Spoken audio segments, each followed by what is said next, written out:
ಅಲ್ಲ ಈಗ ಅನಿತಾ ಅವರಿಗೆ ರಾಘು ಮೇಲೆ ಏನು ಪ್ರೀತಿ ಇದೆ ಆ ಥರ ಹರ್ಷ ಅವರಿಗೆ ಹರ್ಷ ಅವರಿಗೆ ಹಿಂಗೆ ಯಾವ್ದಾದ್ರು ಹುಡುಗಿ ಮೇಲೆ ಏನಾದರೂ ಪ್ರೀತಿ ಆಗಿದೆಯಾ ಅಂತ. ಅದು ಇರುತ್ತೆ, ಯಾರಿಗಾಗಿರಲ್ಲ ಹೇಳಿ. ತುಂಬ ಕ್ರಶ್ ಆಗಿರುತ್ತೆ, ಲವ್ಗಳಾಗಿರುತ್ತೆ.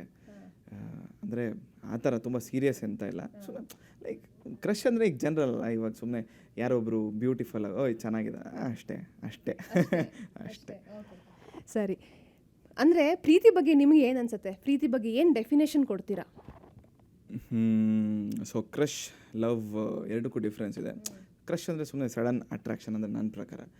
ಪ್ರೀತಿ ಅಂದರೆ ಸೊ ಅದೇನು ಲೈಕ್ ಮೂಮೆಂಟ್ಸಲ್ಲಿ ಹೇಳ್ಬೇಕಂತಲ್ಲ, ಅದು ತುಂಬ ಲಾಂಗ್ ಟರ್ಮ್. ಅದು ಒಂದು ಕ್ಷಣಕ್ಕಾಗೋದಾಗಲಿ ಸುಮ್ಮನೆ ಶಾರ್ಟ್ ಪೀರಿಯಡ್ ಆಫ್ ಟೈಮ್ಗೆ ಆಗೋ ಅಂಥದ್ದಲ್ಲ. ಅದು ಪ್ರೀತಿ ಅಂದರೆ ಲೈಕ್ ಅದನ್ನು ಏನು ಕಂಪೇರ್ ಮಾಡೋಕ್ಕೆ ಆಗಲ್ಲ. ಯಾಕಂದರೆ ಆ ಥರ ಒಂದು ಪ್ರೀತಿ ಹೆಂಗೆ ಹೇಳೋದು ಹೇಳಬೇಕು ಅಂದರೆ ಲಾಂಗ್ ಲಾಸ್ಟಿಂಗ್ ಅಂತಾರಲ್ಲ ಆ ಥರ ಪ್ರೀತಿ ಅಂದರೆ ಆ ಥರ. ಕ್ರಶ್ ಅಂದರೆ ಜಸ್ಟ್ ಜನರಲ್, ಸುಮ್ಮನೆ ಯಾರೋ ಹೀಗೆ ಚೆನ್ನಾಗಿ ಬ್ಯೂಟಿಫುಲ್ ಆಗಿದ್ದರೆ ಓ ವಾವ್ ಅಂತಂದರೆ ಇಟ್ಸ್ ಜಸ್ಟ್ ಅ ಕ್ರಶ್ ಅಷ್ಟೇ.